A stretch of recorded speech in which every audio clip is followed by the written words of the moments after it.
Hi, my name is Debbie Herbeck, and today I'm so excited to speak with you about one of my favorite things in the whole world. In 1985, we began a small week-long camp for junior high girls with the intention of helping them encounter the person of Jesus and establish friendships that would help them live as lifelong disciples. Today, that inspiration is a reality. Pine Hills Girls Camp is not only a summer event, it's a culture and a way of life that extends way beyond 1 week. This summer, we just finished our 40th year of Pine Hills Girls Camp. We gathered 204 middle schoolers, a staff of over 100 young women, high schoolers, college age, and young adult women for a life-changing and unforgettable week. And I am first and foremost just filled with gratitude for God's faithfulness all these years. One thing I know, He always shows up. And the girls at camp and all of our staff encounter His love in powerful ways. One of my favorite things to do at camp in all these years is to watch the progression and the transformation of these middle school girls as they come into camp. Some of the girls come in super excited. They've literally been waiting 364 days for camp to occur. Maybe they have older siblings, maybe they've come before, and they can't wait to be there. But then there's other girls that come in nervous, apprehensive, anxious. Maybe they're struggling with homesickness. Perhaps there's a girl there who's never personally encountered the love of Jesus, who's never worshiped freely with joy, who's carrying around heavy burdens, emotional distress, or family dysfunction. And to see these girls feel safe and loved and seen by their counselors, by their staff, by our staff, by their friends, by Jesus most of all, is one of the most beautiful things in the whole world. To watch them at our closing ceremony, worshiping the Lord, laughing, crying, just filled with joy is amazing.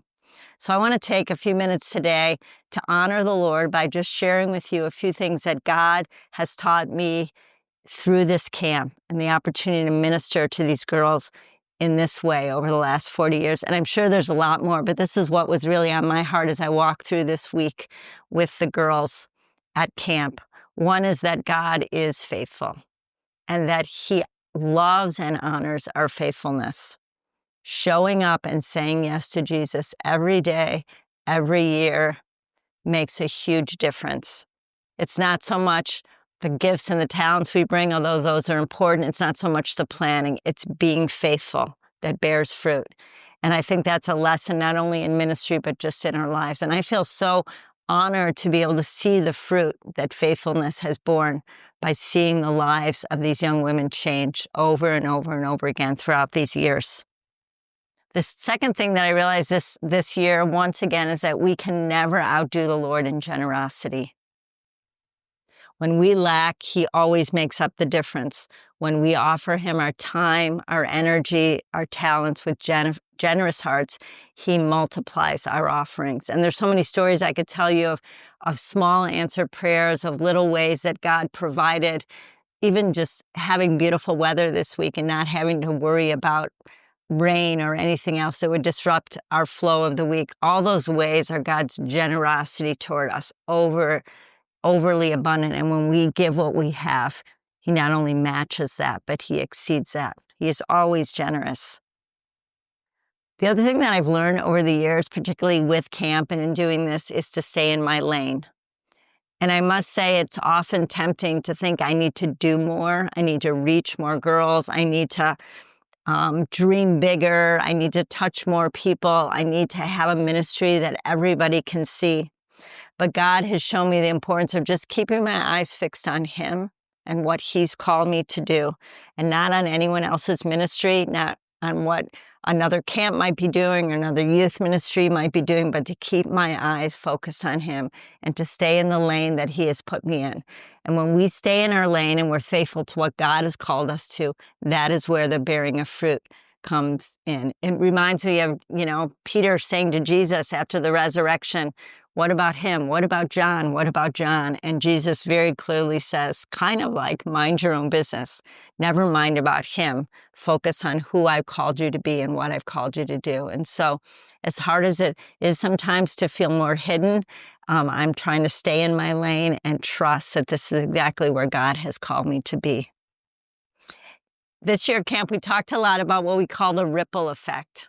And it just showed up in different ways in our teachings, in our conversations with the girls. St. Mother Teresa has this beautiful quote that I love. She says, "I alone cannot change the world, but I can cast a stone across the waters to create many ripples." And so what we taught the girls and what we model at camp for the past 40 years is the importance of just loving the person right in front of you. And we tell our staff this, how important it is. We communicate the love of Jesus to them. And as we do that, and as they're able to receive that love through us, and then through Jesus, they are then able to go out into the world and to communicate that love. And we see that ripple effect. So many of our staff, our counselors, our leadership team, are women who themselves were at camp, who encountered the love of Jesus. And the ripple effect moves through their families, their home life, their relationships, their friendships. The love of God being poured into one soul through our yes can change the world. I realized again at camp, again and again and again, but particularly this year, the challenges of our culture for young people, the dramatic increase in mental health issues, broken homes, what young people are dealing with. And I realized with very clarity, a lot more clarity this year, that we cannot fix anyone. That's not our goal. That's not what we're called to do. We're called to love. And it really changed my perspective and my focus. I think I knew that, but it really sharpened my focus that the most important thing that we're called to do here at camp is to love. And I know with certainty that we can love each camper, each person on staff, personally, individually, with great care and great attention that enables young women to be at camp for 1 week, to open their hearts to the Lord because they feel safe and secure. They feel seen and loved. There is great, great power in this kind of love. A few examples. I was, during camp, I spent just a few minutes we have a big climbing wall there, and the girls were climbing, and there was a girl just sitting by herself watching, and took a few minutes just to get to know her, talk to her, find out about her family, what she liked, who she was.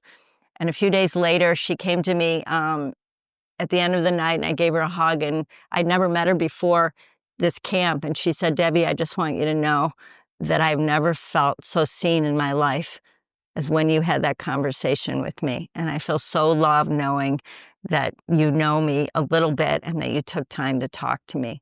So it's not difficult to do that. It's helping every single person feel seen and loved. Hugs at night, remembering girls' names, looking them in the eyes, laughing, crying, playing, rejoicing together. These are all ways that we've been able to create this culture of love at camp. And the freedom that's there is so beautiful to see. I was struck this week at our weekend camp, maybe because it was one of the scriptures of when Jesus says, "Let the children come to me," and the importance of bringing our girls to Jesus in worship. We had some beautiful times of worship at camp with Jesus exposed in the Blessed Sacrament and this huge monstrance, and watching the girls just really run to the Lord and experience his love in worship was such a beautiful thing. We have something we call prayer parties at camp, where we get the girls together and we just want to give them an opportunity to experience what it means to worship freely and to experience and encounter God's love. And in particular, on Friday night, we felt we wanted to give the girls an opportunity to really express their own commitment to the Lord and begin or continue that journey of faith with Jesus. And it was a beautiful time of inviting the girls to really out loud take a stand for Jesus and make a personal commitment. And so throughout our big white tent where we worship, we heard girls standing up and proclaiming, you know, "I, Mary, want to give my life to Jesus. I, Jessica, want to give my life to Jesus." And throughout the tent, just this beautiful litany of surrender to the Lord, these middle school girls, and a night that I hope and pray they will never forget. And then an opportunity to bring them to the Lord and to allow them to come close to Jesus in the Blessed Sacrament, in the monstrance, and with the eyes of their hearts, with the eyes of faith, to encounter him in a deep and personal and transformative way. So it's not about programs. It's not about doing all the right crafts or all the right activities. The thing the girls say hands down in their favorite part of camp is prayer parties. And that's because that's where they encounter Jesus in a most powerful way.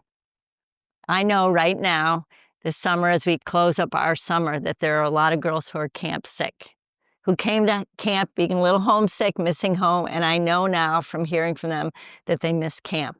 And it's a beautiful thing that they miss our week together. They miss the community. They miss family. They miss worshiping in the big white tent. They miss the freedom that they had for a whole week from technology, from their phones. And they miss hearing the truth about who God is and who God says they are. In a few weeks, all those girls are going to go back to school. They're going to go back into some challenging environments where their faith perhaps is going to be challenged or often disregarded. But what I want to say is I know after 40 years of doing this that God isn't done with them yet.